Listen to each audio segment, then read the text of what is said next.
I want to show you something here. I want to get into a little bit since I have you and we haven't broken down any film. Now that I have the film, here we go. Here we go. Can you see it? Yes.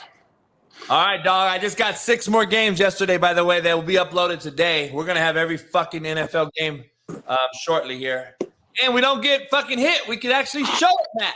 All right, so, Matt, let's talk the box. We'll talk fast. We'll give everybody what their money's worth. I'll talk to perimeter, QB play with the perimeter on the edges, and you talk O-line, D-line. Is it big enough for you? Yeah, we're good. I'm just counting the box. All right, so we got basically a 4-man box with an attachment because we're trying to stay too high here versus empty fucking formations, okay? For everybody out there that don't understand, here's one guy in man. This is another guy. He's a too high open box, read, key. We got a 2 on the roof. Here's a backer. Here's a backer. They, in essence, don't give a fuck about Joe Burrow running the football here. So we are in a 2-man look here from the pre-snap read determination. What I would say is 2-man. I would doubt they would try to run any type of 2 or quarters versus this empty look. So I'm going to say he's in lock man. If this number 2 receiver goes vertical, he carries him.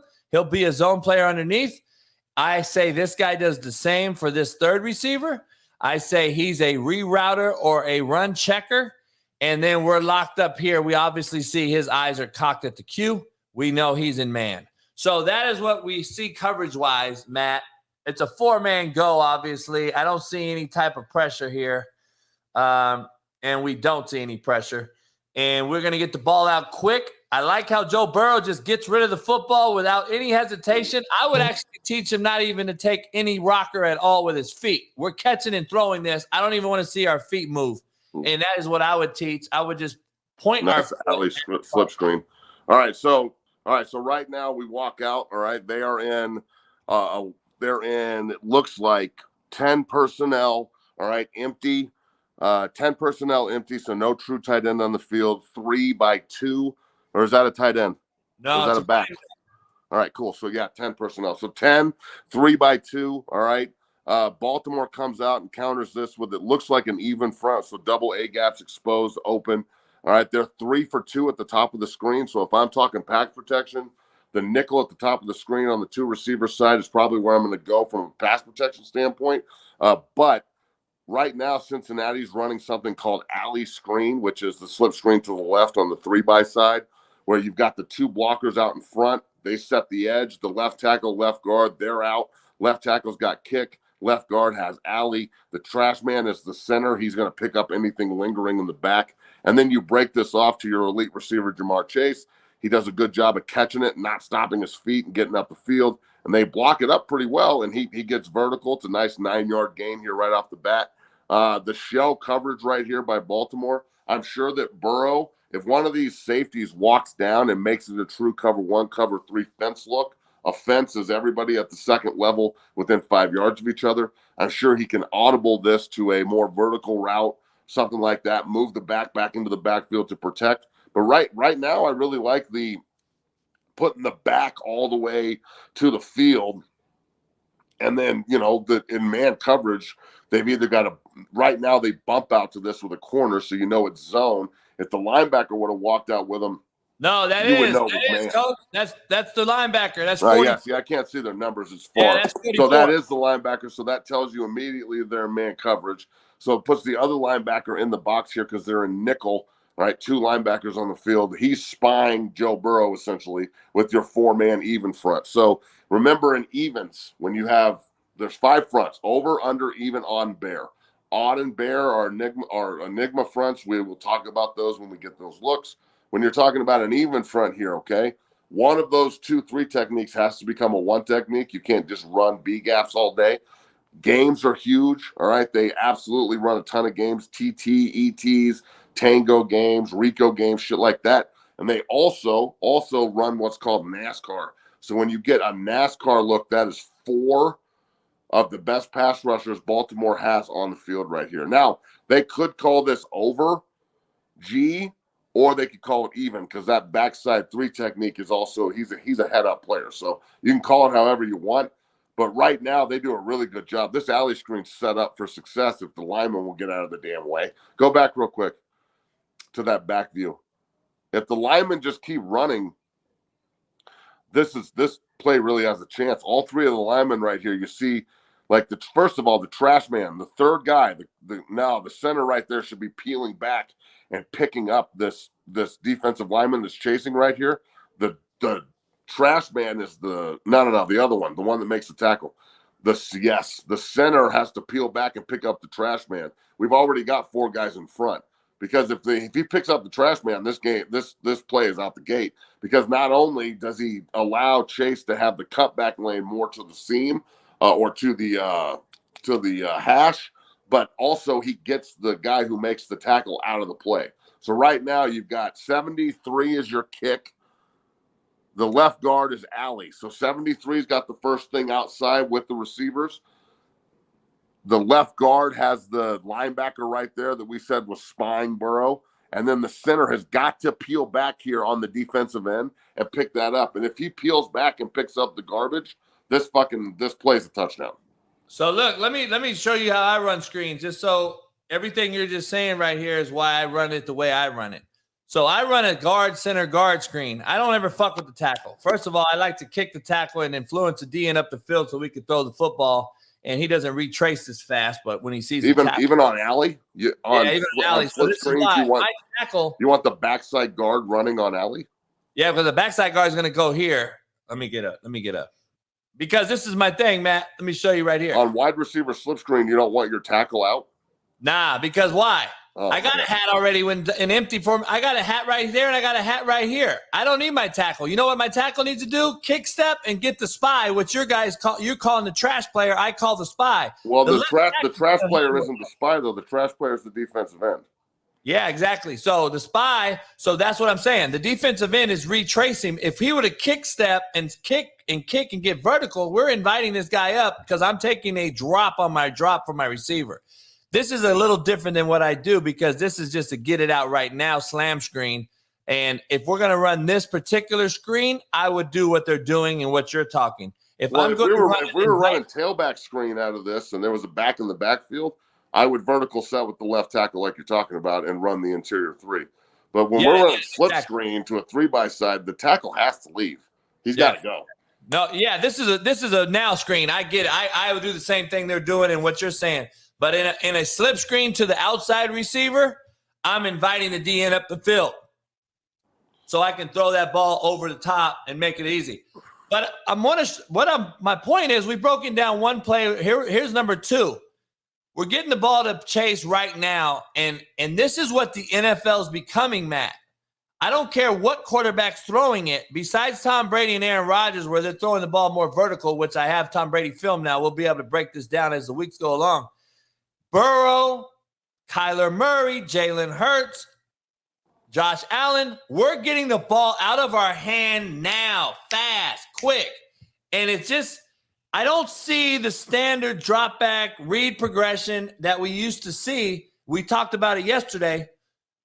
We agreed D-lines are superior to O-line play right now. A lot of injuries in the NFL too. Fucking a quarter of the NFL's hurt. Most of them fucking being O-line. The Raiders have had 22 offensive line changes already. They lead the NFL, which is crazy. Jesus.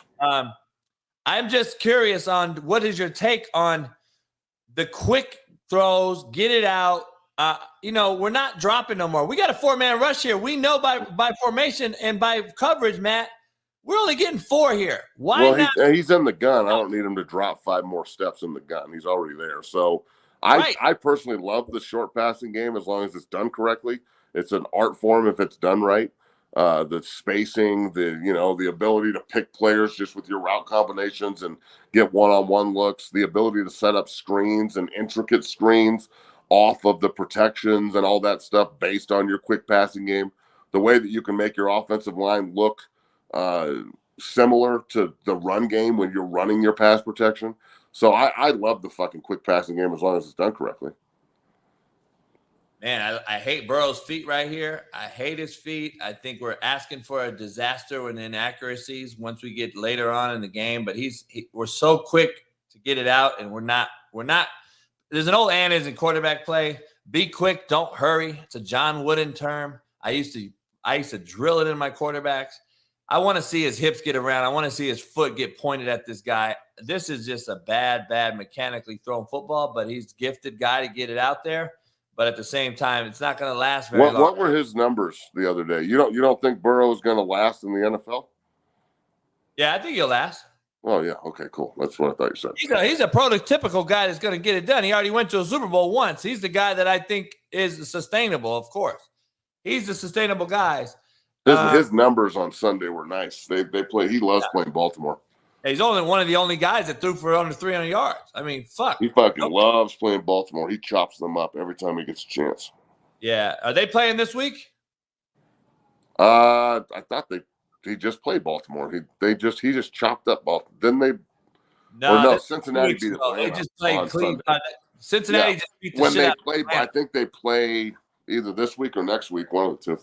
Yeah, they Burrow just beat the shit out of Atlanta. I'll get that game today. But he chopped up Baltimore twice last year for like 1,000 yards in the two games they played.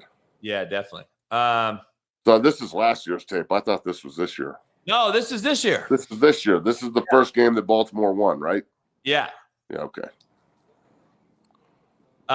He just chopped up Atlanta the other day. That's true. He was balling. Yeah. So here we go. Chase back to the backfield, doing a few different things, handing him the football. I mean, people are doing a lot of things formationally and personnel-wise. That's a wasted play there to me. But you want to talk about what the front is, Matt? We're going to talk about the backer box. I want to talk. This was 44, but so right now we're immediately go 11. All right, 3-by-1 tight end ISO left. Then they motion Chase back in here, so it immediately goes to a 2-by-2 look, so you get mirror symmetrical routes. Right now they're in an over front with a 3 technique to the tight end side, with a backside 1 technique with his right hand down to the center. So this is over nickel. All right, backside over here on top of your 9 technique is the nickel or the corner stack with the safety over him. So we've got 3 guys for 2. You see that the way that the safety just plus down and the corner backed up because Chase moved into the backfield.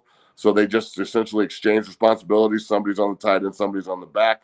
And then they're cover 1 at the top with man coverage to the other side. So, but yeah, I mean, it wasn't a productive play yardage-wise.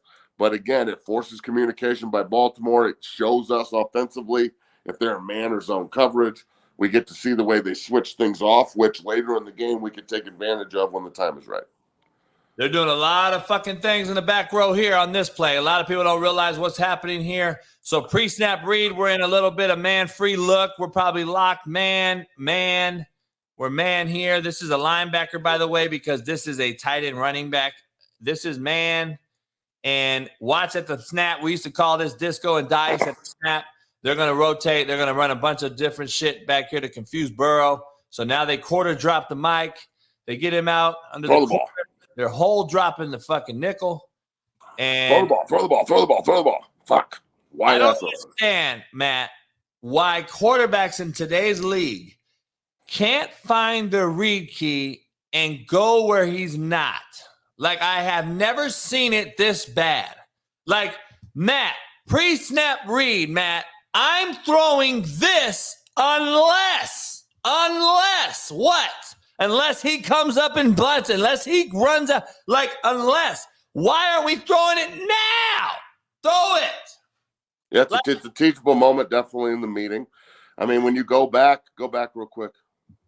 So the beauty of football is trends, okay? So you go back and we're in, 10 personnel, 3-by-1 left. Every time you get a 3-by-1 look, you get levels. That's what they do here.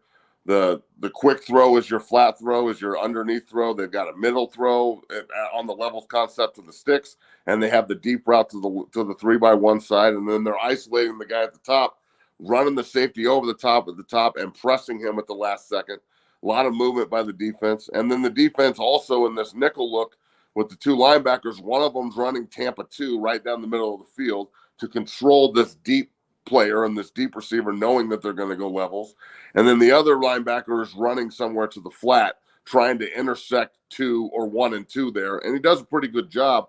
This backside corner is playing off and allowing the underneath throw so they can rally and tackle. I mean, he should be getting the ball out there right fucking now.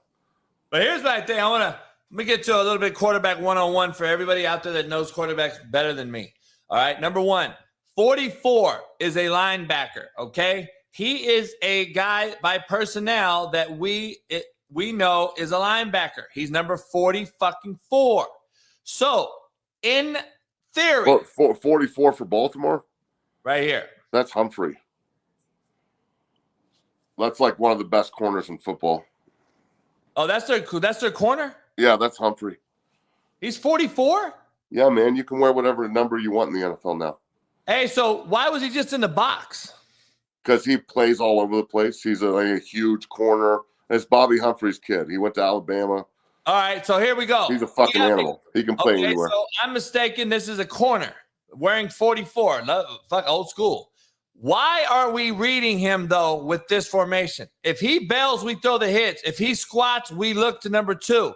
Why are we not reading him is my question to Burrow. Well, hit play real quick and watch this linebacker flash. Right there. He's not even coming there. No, so the Mike and the Will, they exchange. So the Will or the Mike, however you want to look at it, the first linebacker right there on the hash. Here's now the Will. The other one. He goes Tampa 2 and goes to the middle of the field to take the vertical. The other guy's sprinting in between 1 and 2. And I think Burrow's eyes first are to the right. He's trying to isolate up here for Chase or whoever that is. But I don't know who he throws the ball to, but he should come back quick. They roll this pretty nice here with the 2 linebackers. They do, but my point is if I'm teaching Burrow and I see all this shit looks cloudy as fuck to me, Matt, let me get off it. Let me get out of it. Let me get back here, and I got a back swinging right here. I got a guy in my fucking face. Yeah, he's got 2 throws. Yeah, and I don't take. Go back real quick to the back view. Well, the ball should be out. That's on the everybody will blame that on the O-line, but really it's on the quarterback. So go back real quick to the pre-snap. So right now the front hit stop.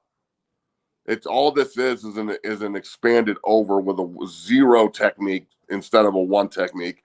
That they're trying to give you some kind of look that confuses you here. Right now, Cincinnati goes 4-man Louis left and they isolate 71, and then Baltimore moves and gets a sack. So hit play real quick.